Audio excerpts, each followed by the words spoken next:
Hey guys, here I am over at masterthebookofmormon.com, and I'm pretty excited, as usual, to kind of walk through my morning ritual. And today, I always like to start here.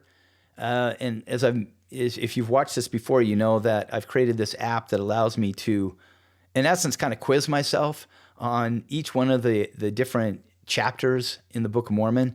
And yes, I am a member of the Church of Jesus Christ of Latter-day Saints. And yes, the Book of Mormon is amazing. And I really put this out here because there's so much misinformation about it. People say the weirdest things, you know? So if you ever have questions about any of this, reach out. I'm happy to share it with you. But today, what I'm learning about is, you can see this picture. You've got some people it looks like in a prayerful attitude. You've got them looking into heaven. And I want to learn a little bit more about this. It says, so the rise and fall of several Jaredite kings. I know that this is going to be in ether somewhere, because that's where really, and one of the interesting things about the Book of Mormon is it has a history of a number of different peoples that were brought from ancient lands to, in essence, the Americas. Okay? And in the Book of Ether, it actually talks about a family that left at the time of the Tower of Babel. Remember how the languages were confused? If you want to learn more about that and about the experience of this family whose language was confused, and they got a little special blessing because they asked the Lord, please don't confuse the language for us and some of our friends. And so they maintained their language, and then they were able to actually travel across the deep, the big ocean, over to the Americas, and that civilization lived there. And the Book of Ether talks about the entire rise and fall of this generation, or of this entire, I should say, people. And it was just, to me, it's fascinating, because what you learn from these historical accounts is God's blessings with his people, and unfortunately, the cycle that humans often go through, which involves basically, it's kind of always the same thing, you know. When you're poor, you're humble, and then you ask for blessings, and then you're blessed, and then you remember God, you want God in your life, and then you start making good money, and you've got good, a good life and a happy life. Well, then all of a sudden, now you don't need God anymore. In fact, you don't want there to be a God, because, hang on here. You don't want there to be a God, right? Because you want to do things your way. Now you got money, I don't need you anymore. Well, the Book of Mormon is just story after story of that rise and fall of different peoples. And this is no different. So here, the rise and fall of several Jaredite kings. These are called the Jaredite people that came over. And so here, I've kind of, with that context and that background, I'm taking a look here. And it says, so there were secret combinations led by Akish. Secret combinations basically are little agreements that happen among certain peoples to basically get gain and seek gain. You know, think no further than politics and all the little alliances and things that happen behind the scenes. I won't go into it more than that, but this has always been the case. It's kind of interesting, because in this book of Jared, the Jaredites, they started out a very faithful people, a very God-fearing people, and then as they started to prosper, then it didn't take long before they became corrupt. And that's what happened here. And when they become corrupt, it's always just kind of the same cycle. You have one group of people who perhaps are more God-fearing, and the others who are not. Pretty soon they say there is no God, and then the people who are God-fearing, they start to get corrupted, and pretty soon everyone's corrupt. And that's kind of what happened in this chapter. It's kind of sad, but there's a lot to be learned from it. So I know that these early chapters of Ether are all about, the Jaredites seek divine guidance and to preserve their language at the Tower of Babel. Remember how I said that? So I know it's not that one. It's not that particular chapter, Jaredite's journey to the promised land. So now they make their way from wherever they were in the old world over to the promised land, which is the Americas. and then the brother of Jared's faith. So I think the name's Moriantum or something. It's a long name, so they say the brother of Jared. So I'm just going to keep making my way through these different chapters, and each one kind of talks about, so they cross the great deep, there's righteous kings and back and forth, and then Achish and the rise of secret combinations. So it's somewhere in 8 or 9 here. I think it's probably 8. If it's not 8, it's 9. But you can kind of see my process. Nope. Try again.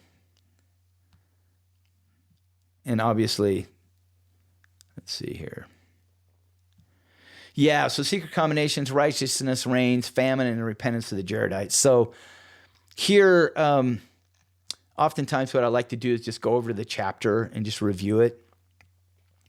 And you can see, if you open the full chapter, you've got this person called Moroni. He was a historian, basically. He and his father, Mormon. So it's called the Book of Mormon.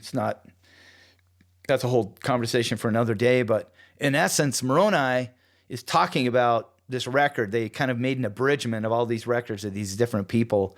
And he's continuing on with his abridgment here. And he's talking about these people.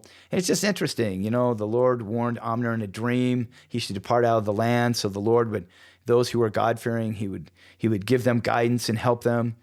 And it came to pass that Jared was anointed king over the people by the hand of wickedness. So it sounds like, and gave unto Achish his daughter to wife. So there's all these little alliances that happen. That how that was always happened back in the day. They would kind of do these arranged marriages so that people could have certain political agreements and things like that. So if you read through this, now the people of Achish were desirous for gain, even as Achish was desirous for power. Isn't that always what it comes down to? It's what I love about the Book of Mormon and these stories is it gives you a really good warning. And you don't have to be a member of the Church of Jesus Christ of Latter-day Saints. You don't have to be a Mormon to read this. And don't worry, you're not going to grow horns and go evil. It's just a book. Okay.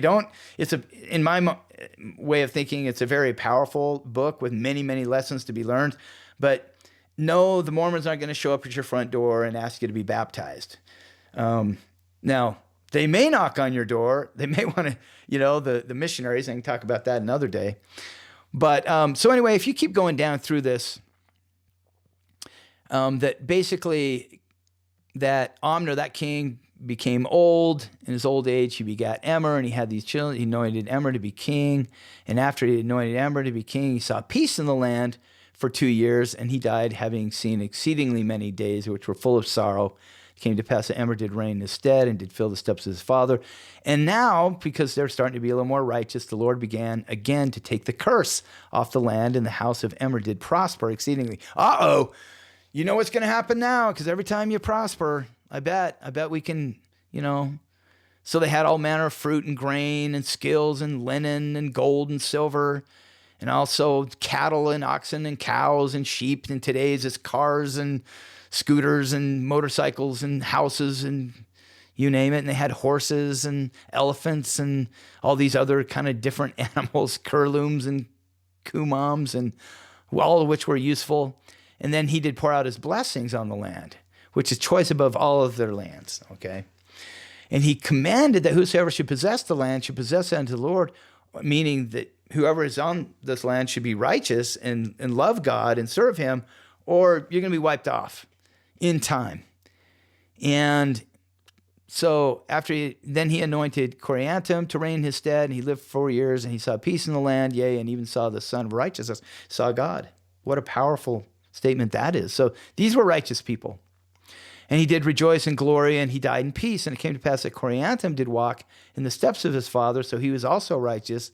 And he did build many mighty cities, and did minister that which was good to the people. It came to pass that his wife died, being 102 years old. It came to pass that Coriantum took to wife in his old age a young maid, and begat more sons and daughters. And he lived until he was 140. Wow. And so then he had these other children, and the people had spread again over all the face of the land. And here we come again, start to get rich. And there began to be exceedingly great wickedness upon the face of the land, as there always is, because every time you prosper, happens in our own lives. When things are going well, you don't need God. Heck, you don't want someone, to be accountable. You just want to do what you want to do. And that's what can happen to us. So then, of course, what happened? Great wickedness. And Heth, one of the children, began to embrace the secret plans again of old, all the old secret little alliances and all the things. And, sure enough, the people didn't believe the words of the prophets, and they cast him out, and they cast him into pits and left him to perish.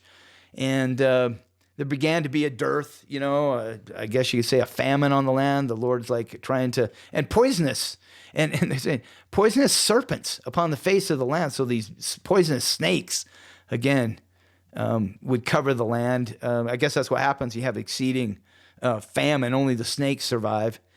Came to pass many which did perish.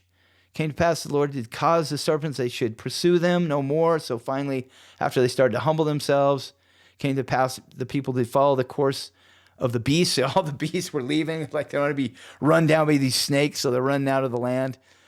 Came to pass they humbled themselves sufficiently before the Lord. They did send rain upon the face of the earth. And there, my friends, in one chapter is the cycle of human prosperity, pride, and then wickedness. And that's the way it is over and over again. And it happens to all of us. It happens in our individual lives. When things are going super, super hard, we go and ask God, please be with me. Please help me. Please save me, please. And then when things start to get better, it's like, never mind. I'm good. I got it. I got it from here. Anyway, so that's my lesson from today. Let's, I love these lessons that are taught. And I think anyone can gain from it. I hope you'll do it. If go ahead and share this, masterthebookofmormon.com. And I hope that more and more people will come to appreciate this book.